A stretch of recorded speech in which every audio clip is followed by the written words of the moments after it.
Mr Stephens. Thank you, Mr Deputy Speaker. And I too refer to my register of members' interests. Now, the Minister, in opening this debate, sort of skirted round Amendment 4B and just said that the government were opposed to it. Now, I understand a number of us were on our feet intervening at the time, but I really do think that he needs to consider the government's position very carefully, particularly on Amendment 4B, because it gets to the heart of the bill. It gets to the heart of why so many of us are exercising concerns about the attacks on natural justice and human rights. It firstly asks, the Laws Amendment 4B asks that employees receive a work notice in good time.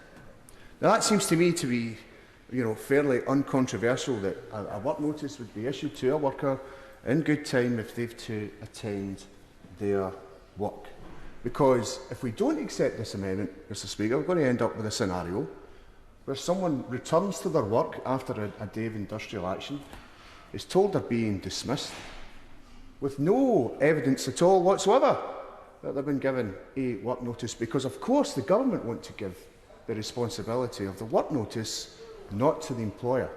So the employer has no obligation at all to serve an employee with a work notice, but can dismiss them the very next day after industrial action. And let me emphasise this point: no recourse to employment tribunal. Any worker who is dismissed, it's a fundamental human right, surely, and for natural justice, that if a worker is dismissed, then they have recourse to a tribunal to challenge that decision. That seems to be fairly self-evident and obvious, but the government is allowing a situation where rogue employers could dismiss a worker for taking part in industrial action, no recourse to a tribunal, and doesn't need to evidence the fact that that worker was served with a work notice. That is a preposterous position that the government finds itself in by opposing Laws Amendment 4B. So I hope the Minister will be able to answer some of these questions. Is it really the government's position? As I've outlined, bless you, is it really the government's position?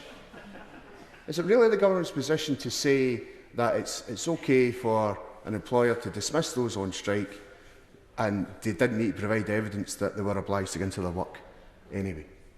Ludicrous, Mr Deputy Speaker, and I hope that and I'll give way to the Honourable Friend. I'm grateful to the Honourable Member giving way, because whilst the government clearly don't want workers to have access to justice through the Employment Tribunal, of course it's their human rights which are being infringed. So will they not have access to other courts in order to challenge the egregious legislation before us today? The Minister hopefully will answer that question. Now, the Minister did say, in answer to an intervention from myself, that it happens in other countries. Yes, it happens in Russia and Hungary. Are honourable members opposite really going to suggest and justifying this bill? Well, it happens in other countries like Hungary and Russia. That's the example that the government wants to set itself to.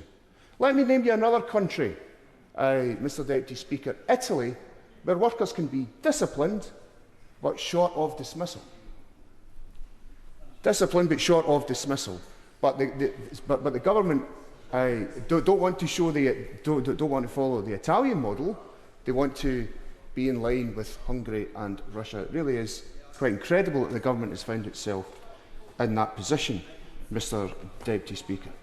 I hope that the Lords hold firm if these amendments are sent back and rejected, because 4B is a fundamental principle of natural justice, and I hope that the Minister will, in answer to this point, explain why he's against the principles of natural justice for workers in this country.